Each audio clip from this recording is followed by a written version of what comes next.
Hello guys, welcome to Inspiring Minds. This is Dr. Sonal and today we are going to learn something about adrenal glands. We'll see the basic structure of the gland, the hormones produced by it and the role they play in our body. This will help you later to understand better the clinical conditions associated with the gland. Now let's see the gland. Adrenal gland is a paired endocrine gland. It is located at the upper poles of the kidney on the medial aspect. Now, the right adrenal gland is triangular in shape. The left adrenal gland is semilunar in shape. Now, the adrenal gland is majorly divided into two parts, outer cortex and inner medulla. The cortex comprises of 72% of the gland. The cortex is 28%. Now let's see the derivation. The cortex is derived from embryonic mesoderm, and the medulla is derived from ectodermal neural crest cells. The adrenal glands have rich blood supply. They are supplied by three main arteries: superior, middle and inferior adrenal arteries. The superior adrenal artery is a branch of inferior phrenic artery. The middle one is a branch of abdominal aorta, and the inferior is a branch of renal artery.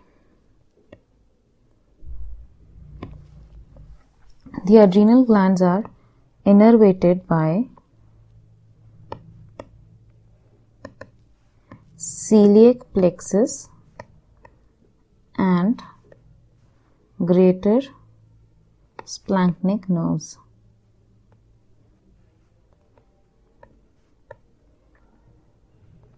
Now let's see the structure in detail. The adrenal cortex has three layers. The outer one is called zona glomerulosa.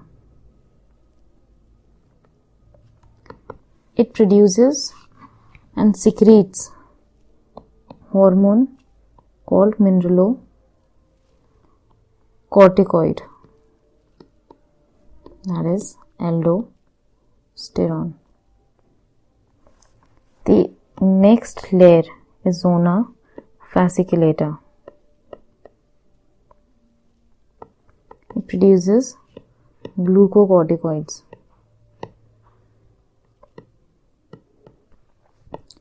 As cortisol.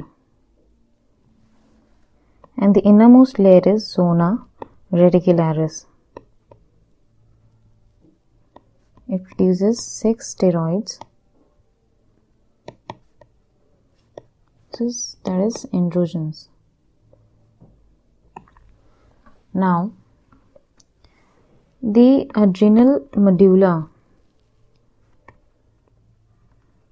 it is present in the center of the gland. As you can see in this diagram here, this part is medulla and this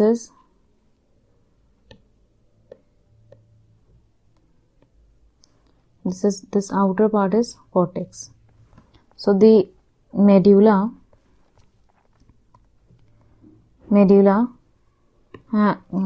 contains chromaffin cells which produces epinephrine majorly norepinephrine and dopamine.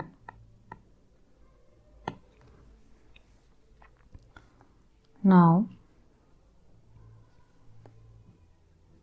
the first hormone which we are going to see is aldosterone.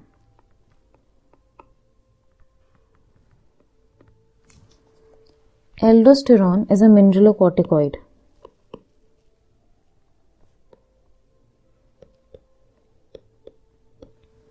It has four main functions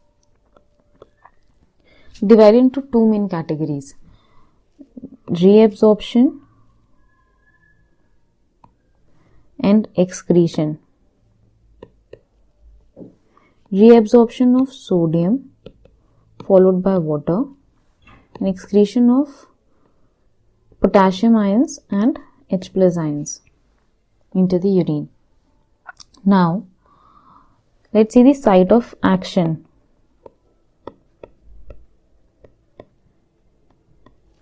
It acts on the collecting duct of nephron, which is the functional unit of kidney. Now, this collecting duct has two types of cells: the principal cell and intercalated cells, also called as P cell and I cell respectively. Now, we have P cell. Suppose this is the P cell and this is the blood vessel.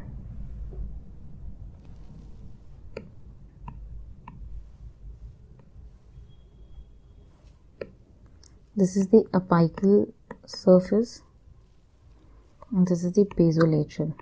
Basolateral surface is the surface of the cell close to the blood vessel, and the surface opposite to the basolateral surface is the apical surface. So,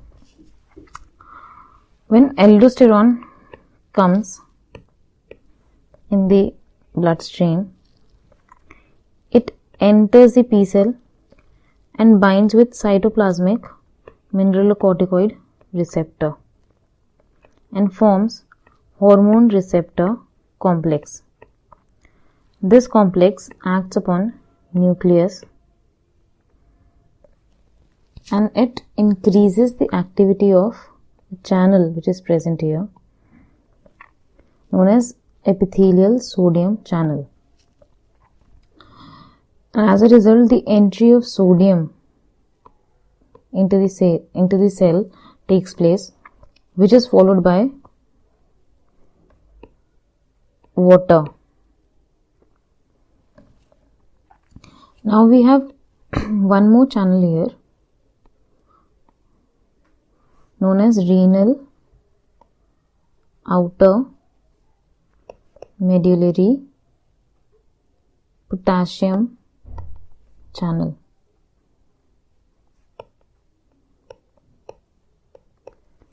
Which facilitates the excretion of potassium into the urine. Now, let's learn some little bit about epithelial sodium channels. This channel, when the activity of epithelial sodium channel increases, it causes sodium reabsorption. It increases sodium reabsorption. As a result, there is increased blood pressure seen in the patient. This condition is seen in Liddle's syndrome. We also use epithelial sodium channel blockers as diuretic. Example, amiloride.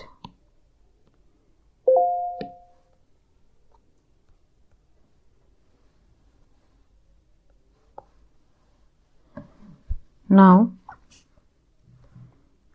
Let's say the function of P cell in short. It helps in sodium reabsorption, water reabsorption, and potassium excretion through renal outer medullary potassium channels, and this is the sodium reabsorption through epithelial sodium channels. Now let's talk a little bit about intercalated cells, eye cell. When there is acidosis,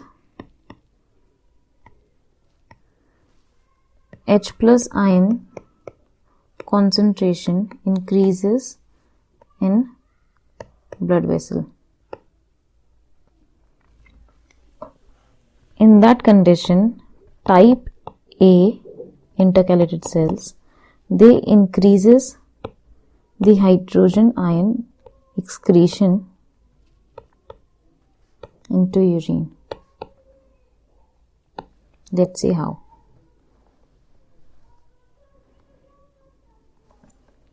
Suppose this is the eye cell and this is the blood vessel.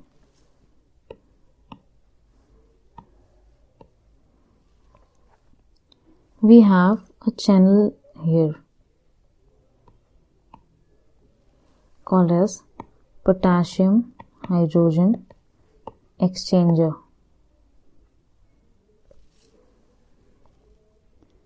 Hydrogen is excreted into the blood and potassium is reabsorbed. We have one more channel on the basolateral surface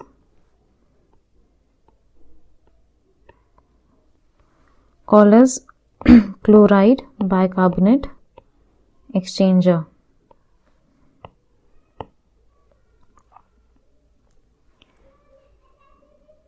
Which facilitates the entry of bicarbonate in the blood vessel and secretes chloride ion.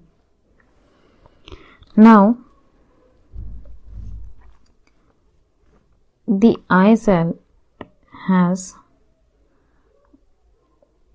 one main function,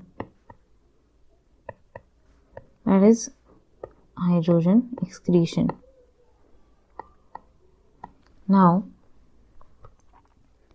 as we have learned about aldosterone and its function, let's see the stimuli for aldosterone secretion. Under this, first we have hyperkalemia. When potassium ion concentration increases in blood.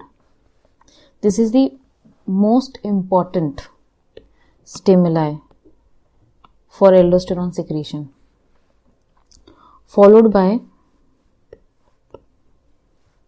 hyponatremia, decreased sodium ion level, followed by hypotension. The last one is renin-angiotensin aldosterone system activation. Now, let's see the half-life of aldosterone.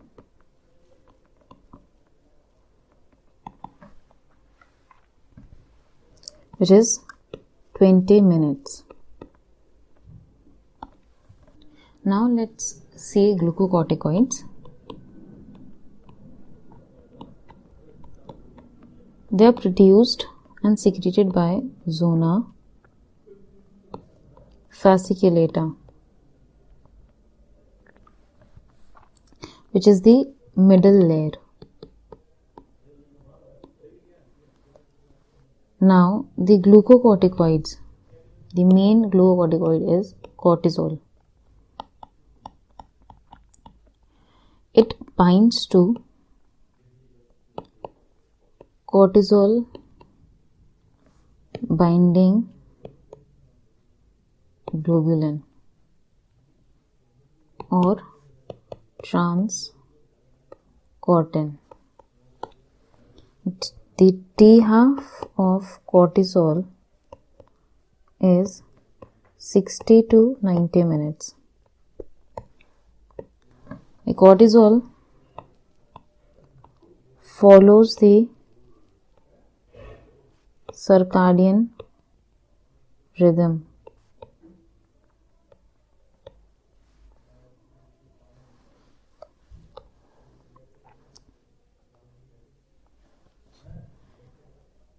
Cortisol level is maximum in the early morning around 5 a.m. and it decreases in the evening around 3 p.m. and lowest during sleep. Now, cortisol has many functions. The first and the most important function is the metabolism.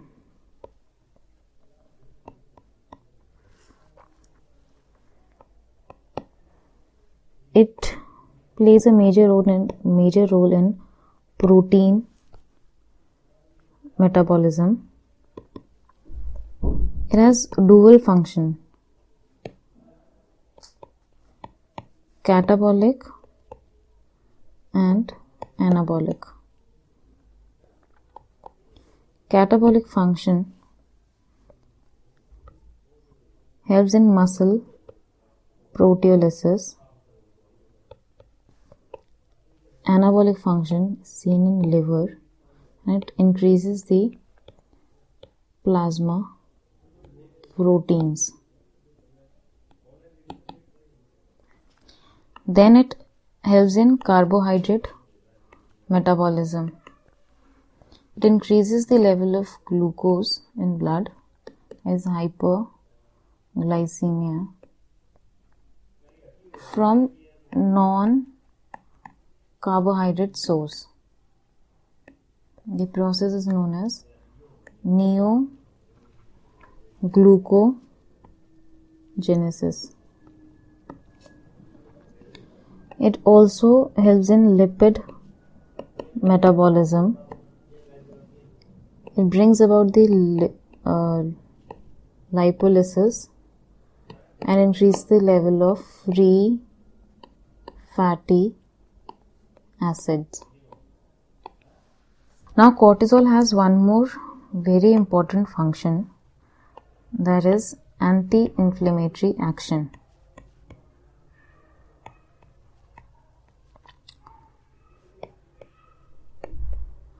Increased cortisol levels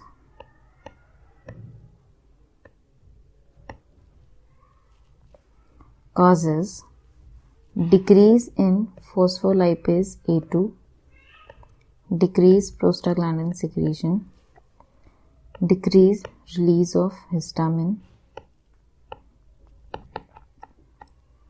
and decreased interleukin 2 secretion. Now,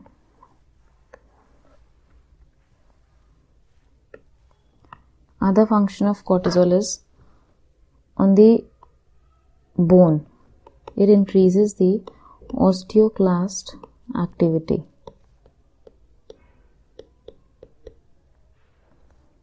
Which helps in bone resorption.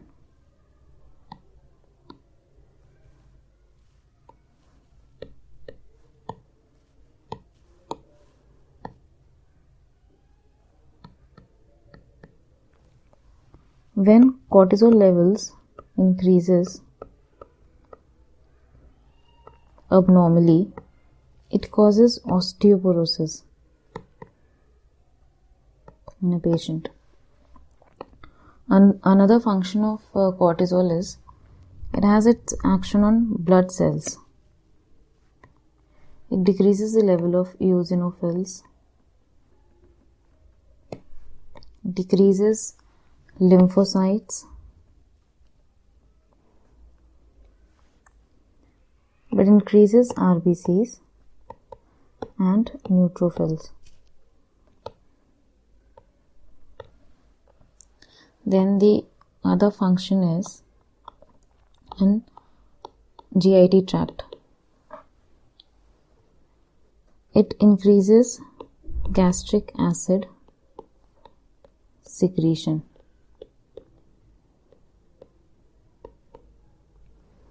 As a result, patient presents with peptic ulcer disease.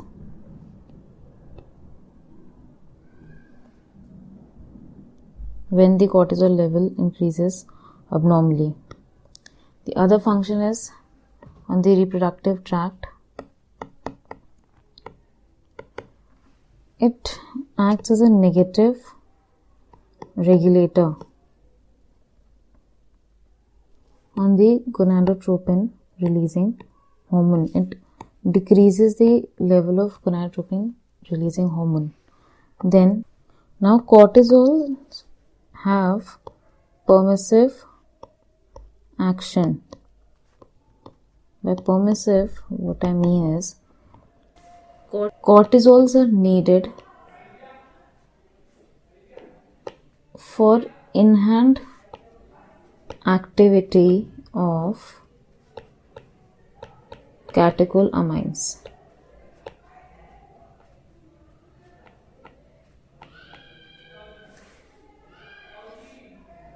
And then this was the last function of the cortisol. Then we have